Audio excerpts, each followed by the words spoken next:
আজকে আমরা প্রাচীন বাংলার রাজধানী ঐতিহাসিক স্থান গৌড় পরিদর্শন করতে এসেছি।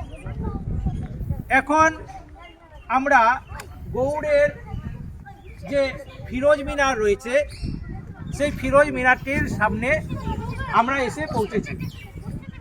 এই মিনারটি দিল্লির কুতুব মিনারের আদলে তৈরি। 1486 খ্রিস্টাব্দে এর নির্মাণ কার্য শুরু হয় এবং 1489 সালে এর নির্মাণ কাজ শেষ হয়। কথা হবে না? এই মিনারটি হাবসি রাজবংশের সুলতান সাইফুদ্দিন ফিরোজ শাহ তৈরি করেন। গৌড় বিজয়ের স্মারক হিসাবে এটি তৈরি করা হয়। কথিত আছে যে এটি নির্মাণের সময় ফিরোজ শাহ এটি দেখতে আসেন।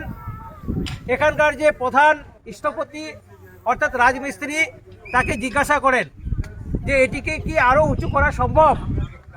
প্রধান স্থপতি বলেন যে হ্যাঁ, উঁচু করা সম্ভব। তখন ফিরোজ শাহ তাকে জিজ্ঞাসা করেন তিনি তাহলে এটাকে উঁচু করলেন না কেন।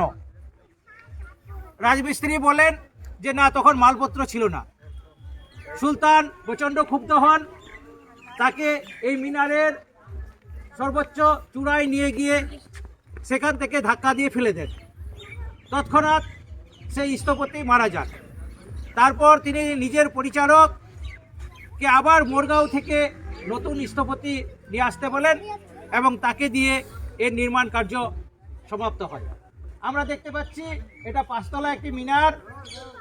এর উচ্চতা রয়েছে 84 ফুট এবং এর ভিতরে একটা সর্পিল সিঁড়ি রয়েছে, তাতে 73টি ধাপ রয়েছে। আমরা এই ফিরোজ মিনার সম্পর্কে জানলাম। এবারে আমরা অন্য স্থানে আবার পরিদর্শন করতে বেরোই।